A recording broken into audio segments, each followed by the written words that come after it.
Welcome back. Now, while the car makers might have grabbed all the attention, there was plenty of launch action at the motorcycle pavilions. Here's what the next 2 years of Indian motorcycling is going to look like.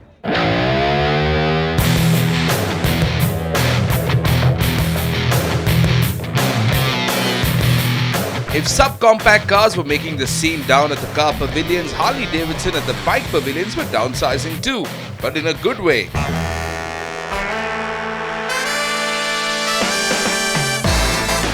After announcing the all-new Street 750 last year at Milan and then unveiling it at the India Bike Week in Goa last month, Harley closed the final question relating to the Street by launching it and revealing the price, a very tasty 4.1 lakh rupees ex-showroom. They said three big things. They said they wanted something that was set up for meeting the challenges of urban riding conditions. So we delivered a liquid-cooled powertrain called the Revolution X. It's a 750cc with a 16 Nm torque at 4,000 RPM, perfectly tuned for traffic conditions and riding in the city as well as the highway. We also gave them a dark custom attitude, which is what they wanted, something more contemporary. We got a slashed rear fender, a blacked out exhaust, blacked out powertrain, and then of course they wanted something that was an authentic Harley-Davidson.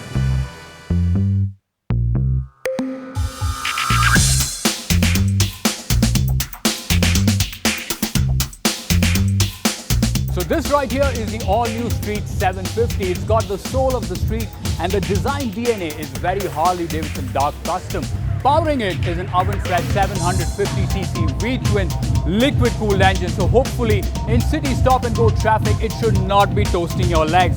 Transmission, it's got a 6-speed gearbox and it twists out 65 Newton meters of torque.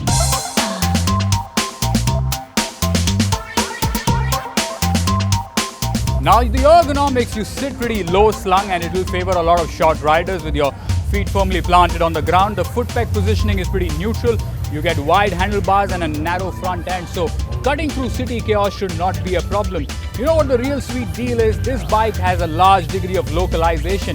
As a result, it stands at a very attractive sticker price of 4,10,000 rupees ex-Delhi. Right next to the Harley stand stood their British root boy rivals Triumph, and adding to the 10 motorcycles already on sale came one more, the Triumph Daytona 675. This 675cc inline 3 puts out a tremendous 123 brake horsepower. This is a track tool if there ever was one. Price 10.15 lakh rupees. Hey, if you want British steel, you have to pay for it.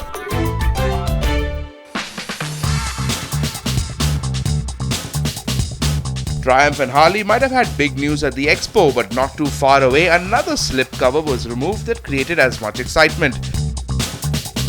Bajaj had something to show off, and when they did, we expected applause.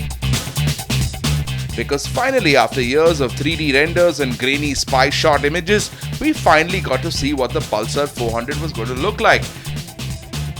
And one motorcycle that's been making the maximum news here at the Expo, and for all the right reasons, is the Pulsar 400. It's got a 375cc liquid-cooled engine, comes with a 6-speed gearbox, it gets an ABS unit too. The best bit is how it looks. It's slick, it's sharp, and it's oh so stylish. Now, just in case if you do not fancy a fully faired super sports model, there is a back-to-the-bone, stripped-down naked version of the same called the Cruising Sports, which, trust me, looks just as good.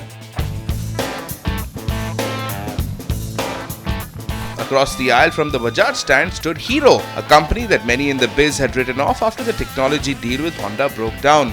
But as it turns out, Hero has been at work. Very hard work. Sure, there were a couple of launches, variants of the 100cc formula, a scrambler called the Passion TR and a slightly bizarre fork cafe racer called the Splendor Pro Classic. So far so good.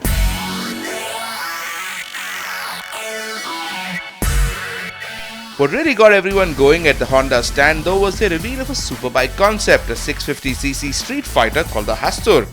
We don't know what that means, but damn, does it look good.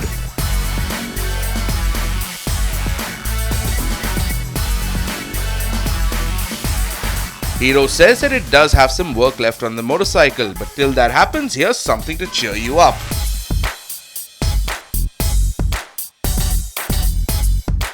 The HX 250R, a sports bike built by Hero and Eric Buell Racing.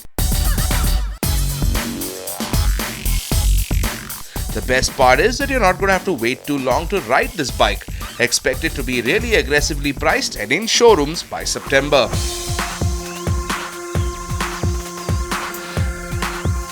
Mahindra has had a bit of a rocky start in the motorcycle biz, but if their display at the Expo was anything to go by, it looks like they're only looking to the road ahead.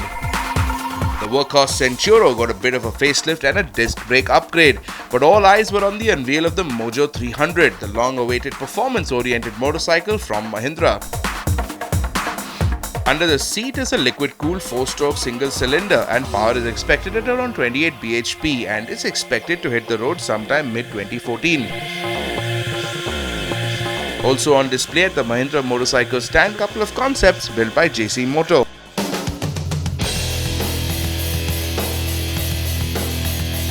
The 2014 Expo also saw the coming of an exclusive pedigreed Italian motorcycle brand, but with an Indian twist. Moto Morini, the boutique Italian motorcycle company, had been brought into India by Vardenchi Motors and will be offering two models, the Gran Passo and the Scrambler. Both motorcycles are adventure bikes powered by a 1200cc V-twin engine that's putting out 120 bhp.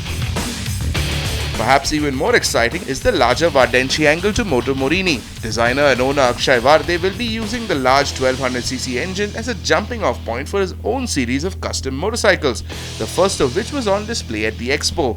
Called the T5, this is a Vardenchi exclusive design and will cost you about 12 lakhs. We are going to stick to our style of building motorcycles, and we've always built luxury motorcycles that are in the cruiser segment, but are a lot of fun to ride and good performance. We've always built them to be highly stylized and personalized to the customer's personality requirements, and so we're going to stick to that formula.